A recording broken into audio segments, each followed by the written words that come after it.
Assalamualaikum warahmatullahi wabarakatuh. Waalaikumsalam. Selamat pagi, salam sejahtera untuk kita semua. Om Swastiastu, Namo Buddhaya, Rahayu. Hadirin sekalian, dalam peringatan hari jadi ke-72 Provinsi Jawa Tengah ini, kita sama-sama menerima pukulan yang menyakitkan dengan ditangkapnya Bupati dan beberapa pejabat yang ada di Kabupaten Pemalang beberapa hari yang lalu. Ada noda yang terlempar ke muka kita.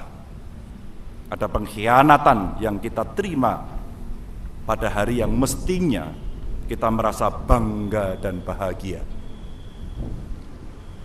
Sebenarnya apa sih susahnya untuk tidak korup? Kalau pengen kaya, ya jangan jadi pejabat. Sekali lagi saya ingatkan, siapapun Anda kalau pingin kaya jangan bermimpi jadi pejabat.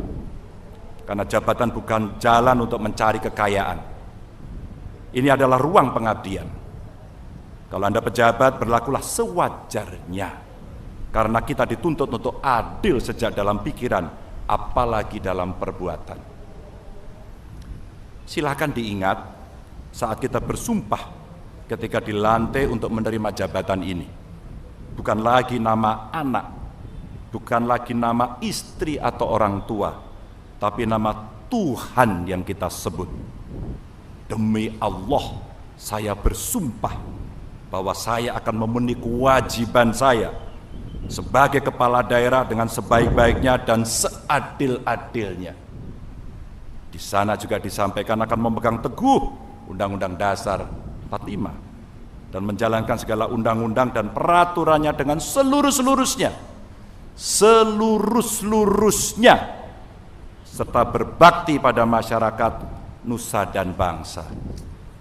Sesuatu yang sangat jelas sekali. Jika Tuhan saja diingkari, apalagi yang mau didustakan?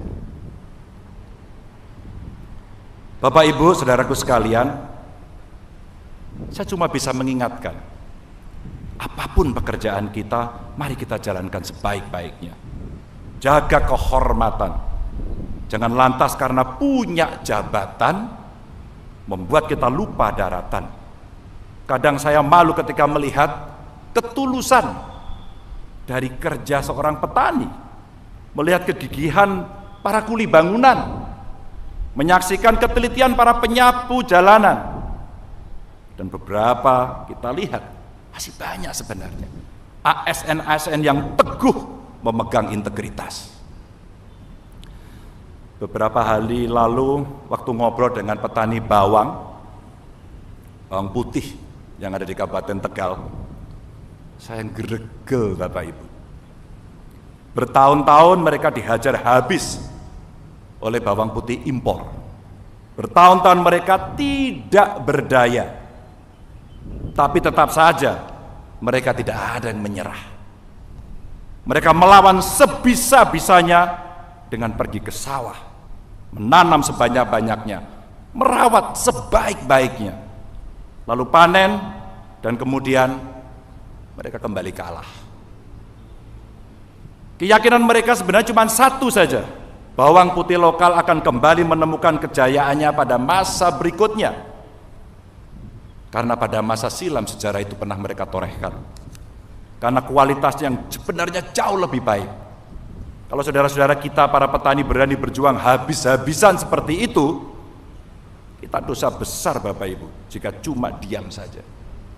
Apalagi selama ini Jawa Tengah jadi provinsi dengan produksi bawang putih yang terbanyak secara nasional. Dan alhamdulillah, kemarin kita meluncurkan learning center bawang putih yang ada di Kabupaten Tegal, dibantu Bank Indonesia, IPB, dan pemerintah Kabupaten Tegal. Dan banyak kemudian dari kita yang berkontribusi untuk mensukseskan ini. Dengan pendampingan gotong royong seperti ini, kita harapkan bawang putih akan kembali menemukan masa-masa indahnya, masa-masa emasnya, di tengah situasi dunia yang tidak menguntungkan. Bapak Ibu hadirin sekalian, itulah harga diri. Tetap berjuang meski terus tersakiti. Bukan justru menyakiti yang sedang berjuang. Masih banyak sekali pekerjaan rumah yang mesti kita selesaikan. Ada infrastruktur, ada perekonomian, sosial budaya, sumber daya manusia, termasuk tentu teknologi. Apalagi pasca 2 tahun kita digerus oleh pandemi ini. Untuk infrastruktur umpama kita masih berikhtiar terus. Jalan misalnya, alhamdulillah 2.404 km jalan provinsi kita berada di 90% kurang lebih jalan itu baik kondisinya. Di musim kemarau ini perbaikan langsung kita genjot, minimal sampai akhir tahun kondisi jalan provinsi yang baik bisa kita dorong sampai 95%. Tinggal kita mengajak kawan-kawan bupati, wali kota, desa untuk merapikan jalan pada wilayahnya. Dan kami terus berkomunikasi dengan pusat agar jalan nasional yang ada di Jawa Tengah pun menjadi baik.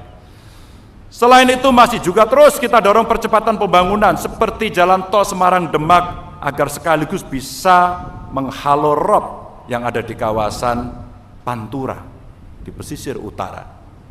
Termasuk kemarin tanggul yang kita buat di Pekalongan dan kabupaten kotanya. Ini ikhtiar-ikhtiar kita Bapak Ibu. Sekali lagi, kita mesti layani masyarakat dengan baik dan jangan khianati mereka.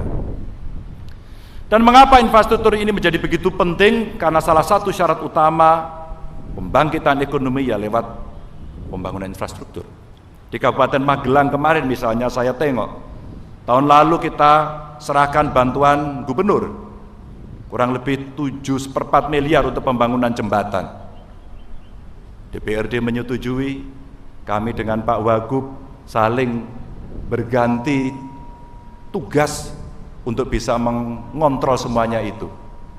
Dan disinilah kemudian betapa terasa jembatan tersebut jadi kunci lalu lintas menuju pasar yang ada di desa Senowo. Sekaligus jadi akses evakuasi seandainya Merapi mengalami batuk-batuk atau eksplosi. Begitu jembatan selesai dibangun, alhamdulillah, pendapatan asli desa naik dan penjualan pedagang meningkat di sekitar sana. Pengungkit Bapak Ibu. Tapi yang perlu kita catat, pembangunan infrastruktur bukan sekedar soal keindahan atau kemegahannya, tapi seberapa besar dampak kemakmuran yang bisa kita rasakan pada masyarakat. Outcome. Ini belum lagi soal pembangunan bandara yang alhamdulillah untuk yang di Blora, yang ada di Purbalingga, seminggu sekali sekarang mulai kita uji coba. Mudah-mudahan ini juga bagian ikhtiar kita untuk membangkitkan ekonomi. Ada juga beberapa kawasan industri yang sedang kita siapkan, terutama di beberapa tempat yang ada di Pantura seperti yang ada di Batang. Desa wisata serta waduk sebagai penunjang utama sektor pertanian. Dan alhamdulillah, dengan segala kekuatan yang kita miliki tersebut, setelah kasus COVID-19 berlangsung pelan-pelan mulai menurun, kondisi perekonomian Jawa Tengah terus mengalami peningkatan. Dari 5,12% pertumbuhannya pada kuartal pertama tahun 2022 menjadi 5,66% pada kuartal kedua. Ekspor Jawa Tengah pun meningkat 41,02% dari 780 juta US dollar menjadi 1,1 miliar US dollar. Capaian tersebut juga diimbangi dengan penurunan impor sebesar 18,12% dari 1,33 miliar US dollar menjadi 1,09 miliar US dollar. Inflasi pun juga turun alhamdulillah 0,69% dari 4,97% menjadi 4,28%, di mana banyak negara-negara maju mengalami kondisi tekanan inflasi yang sangat luar biasa. Dan intervensi dari teman-teman baik dari Pemda, kerjasama dengan Forkompimda, dengan BI, dengan OJK, BUMN, BUMD, kita pakai untuk mengintervensi itu Bapak Ibu. Maaf Bapak Ibu hadirin sekalian, data-data itu sebenarnya saya sebut bukan untuk menambah pusing panjenengan semuanya, tidak. Data-data tersebut adalah cerminan kerja kita semua selama ini, karena kita yakin dan kita punya integritas untuk melakukan itu. Bukan cuma kerja pemerintah saja sebenarnya. Ini adalah capaian kerja seluruh elemen yang ada di masyarakat. Ya, pedagang, petani, bupati, wali kota beserta seluruh jajarannya, guru-guru, karyawan-karyawan pabrik, ada juga pelaku UMKM yang sangat gigih, pengusaha, penjaga-penjaga kafe.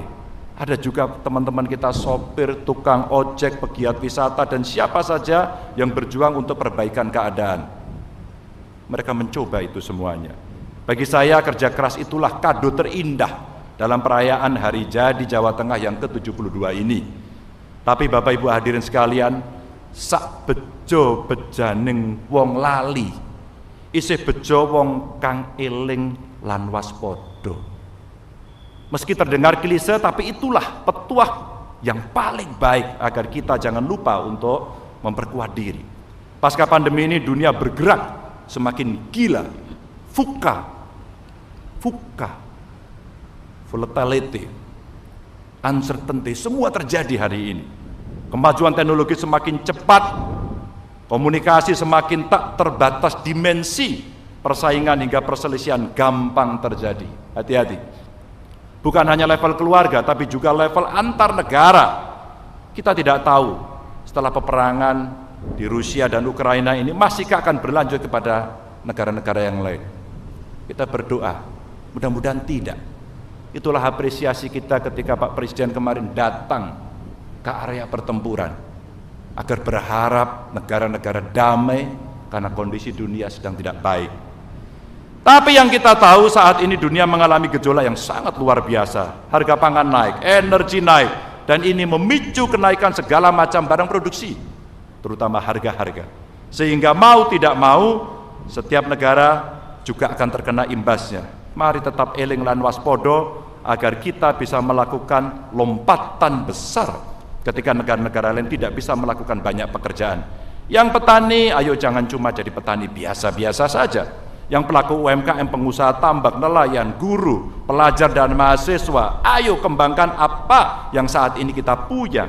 Para ilmuwan silakan untuk turun gunung membantu. Ini adalah momen yang tepat untuk kita semakin erat bergotong royong mencapai kemajuan dan kemakmuran. 2 hari kemarin saya di Jakarta, bahkan sampai pada hari Minggu pun kita semua bertugas, Pak Presiden bertugas. Karena lembaga riset beras internasional IRI yang berpusat di Filipina memberikan penghargaan kepada kita sebagai negara yang sangat tangguh, yang sangat kuat dalam ketahanan pangan, dan itu kado terindah yang dimiliki karena kita mampu melakukan itu. Makasih untuk kawan-kawan yang sudah berkontribusi. Ketika dunia tengah mengalami krisis pangan, kita punya potensi besar untuk menjadi lumbung pangan dunia. Bukan cuma beras, potensi pangan alternatif kita sangat banyak sekali. Kalau kita tidak punya gandum, kita masih punya porang, kita punya jagung Bapak Ibu, kita punya ubi kayu, ubi jalar, singkong, bahkan sagu. Kita yang punya. Terima kasih kawan-kawan dari luar Jawa Tengah yang sudah hadir dengan baju adatnya ya, yang kita menunjukkan kita bersaudara, kita kuat, Bhinneka Tunggal Ika, jalan ada di sini. Terima kasih. Maka dengan ini saya mengundang, hai saudara-saudara para ilmuwan, silakan datang ke Jawa Tengah. Ayo gotong royong untuk membangun pertanian pangan alternatif. Saat ini Jawa Tengah cuma bisa memproduksi jagung 3,5 juta ton per tahun, memproduksi singkong 3 juta ton, ubi jalar 140.000 ton, dan saat ini kita juga menggenjot pertanian sorghum yang produktivitasnya bisa mencapai 9 ton per hektar. Ayo, jangan-jangan keterlibatan dari para ilmuwan akan bisa mendongkrak produktivitas kita. Dan seringkali pada saat yang sulit pasti kita akan minta bantuan TNI Polri, karena inilah yang bisa kita lakukan secara bersama-sama dengan komando yang bisa kita berikan. Serta tentu saja menggenjot porang yang di 4.000 hektar lahan yang tersebar di seluruh Jawa Tengah. Optimalisasi produktivitas dan potensi pangan alternatif yang ada di Jawa Tengah ini bukan cuma bisa kita gunakan untuk memperkonsumsi dalam negeri, tapi pasar ekspor Bapak Ibu sangat-sangat terbuka untuk kita garap. Ayo, kita mesti gotong royong untuk mengelola dan mengoptimalkan seluruh potensi itu. Inilah momen yang sangat tepat untuk mewujudkan kedaulatan pangan yang bisa kita lakukan, dan kita tunjukkan bagaimana kita bisa berdikari dalam bidang ekonomi, dan tentu kita bisa mengejawantahkan kepribadian kita dalam kebudayaan seperti hari ini. Bapak Ibu yang sangat saya hormati, kesempatan emas ini tidak akan datang 2 kali. Pilihannya cuma 1. Kita mau jadi yang biasa-biasa saja, atau kita mau menjadi adidaya yang luar biasa. Itu pilihan, dan itu butuh keseriusan, kerja keras, dan menjaga integritas. Kencangkan tali sepatumu, kuatkan ikat pinggangmu. Kita akan berlari kencang mulai hari ini. Semoga kita senantiasa mendapatkan kekuatan